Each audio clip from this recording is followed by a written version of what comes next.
ભક્તો પોતાના આરાધ્ય અને ભગવાનની આરાધના અને તેમની ભક્તિ કરવા માટે અનેકો કષ્ટ ભોગવતા હોય છે। ભક્તો સેંકડો કિલોમીટરની પદયાત્રા કરી પોતાની ભક્તિનું ઉદાહરણ આપતા હોય છે।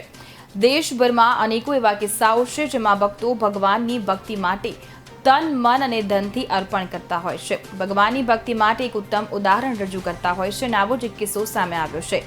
હિંમતનગરના માકડી ગામેથી બાબા રામદેવ પીરના બે ભક્તો પદયાત્રા કરી રહ્યા છે। આ પદયાત્રા ગુજરાતથી લઈને રાજસ્થાનમાં આવેલા રામદેવરા સુધી 800 કિલોમીટરની યાત્રા પગપાળા પૂર્ણ કરવાના છે।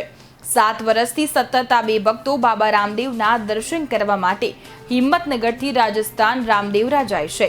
આ પદયાત્રા દરમિયાન 15 દિવસ જેટલો સમયગાળો લાગતો હોય છે।